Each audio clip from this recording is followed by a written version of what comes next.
good internet marketing versus bad internet marketing. We've expanded. And we have. Yeah. It's comprehensive. Yeah. It used to be SEO, used to be PPC, but you know what? It's all under one roof, and this is good internet marketing, bad internet marketing, and in fact, a bad internet marketing specialist has just walked in the door. Yeah, Fantastic. I actually get to do more damage That's great. everywhere. John, the bad marketer. You know what? We're talking about social media fails, and I, as a customer of unfortunately a bad internet marketer, have been persuaded, and he's made several points here that I'm beginning to understand is not really the direction go. Your first point that you brought up to me just recently was what? Well, everybody knows social's where it needs to be, and you got to start tweeting and Facebooking and everything here. Right. Basically, just get started. Start pushing content out. Just do it. Do it every day. Whatever's on your mind. Doesn't matter what I Push it push out. out? Nope. No, just Content. Repeat that same ad 430 times a day. Huh. You could do that. Right. and that's a good successful strategy? Is that what you're telling me? As long as you're tweeting, you're eating. I'm gonna start having make some greeting cards. Oh man, I love your rhymes. Well, you know what? That's you're skipping a plan there. There's so many small businesses that dive into social media because everyone tells them that they should, just like this guy right here. Yeah. But they skip the research and the planning phase, just like any other marketing activity. It's important to take the time to know what networks you're joining and set smart goals, smart initiatives, and for use on these sites, and develop a plan of action to achieve those goals. So But businesses, they don't want to do the research. They just want to pay me, and I'll get the results. All right, so You do? So tweet what you're Absolutely. eating, and tweet whenever you're brushing your teeth, and that's good content. Is that what you're saying? Taking a photo of your food and tweeting it out is great. You know, we had a client once that all they were talking about was like what they heard on the radio that morning and everything else. And the funny thing is, after a while, they started trending on that. Oh my Lord. And then they came to and they said to me, you know, why are we trending on like, you know, radio, like 80s music and stuff, Nice. you know? And I was like, well, why are you talking about that stuff? You know, Wow. People aren't coming.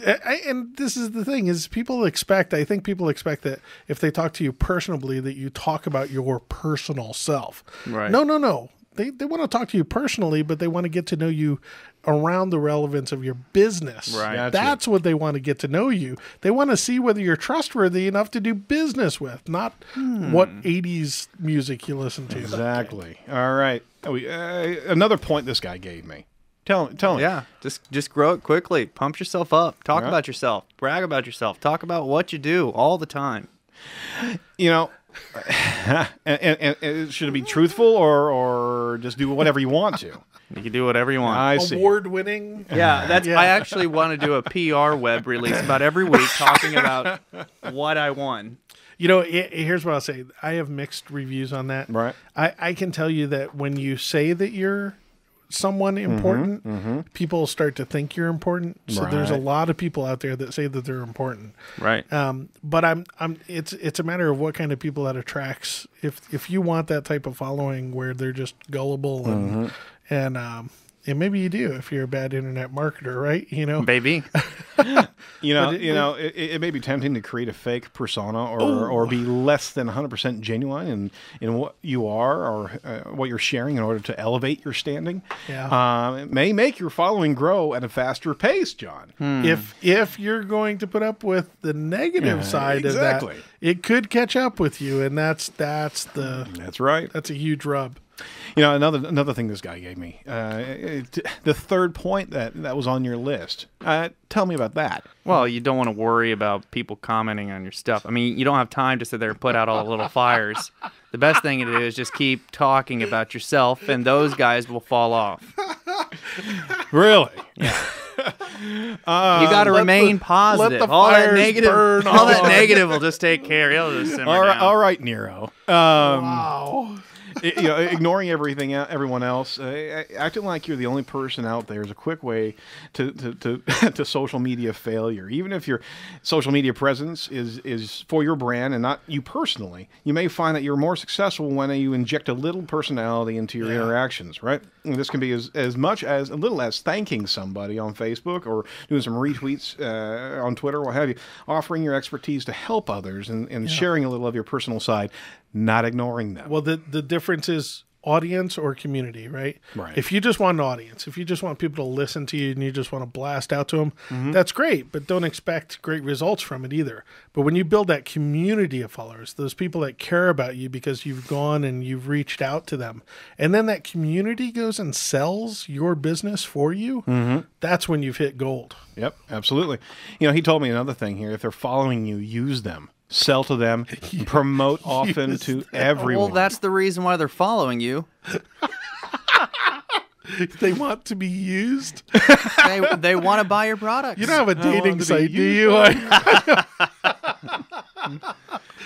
There's a lot of money in that. I don't think you're really wanting to abuse your fans. No. Spamming your fans or followers in your circles is just it's not an email anymore. It's certainly not in the world of social media. It's just upselling. It's not spamming. Unless you bought them. If you bought your fans, then it doesn't matter. I don't know anybody who would do just that. They're not listening anyways. So Could be true. Figuring out what spamming is on social sites is tricky because there's no opt-in. Right? Some forms of social media spam away in a way that is very similar to unsolicited sales pitches.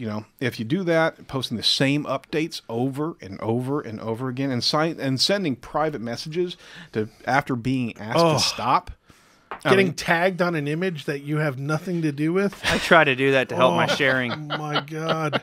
I want to murder those people. Yeah. All right.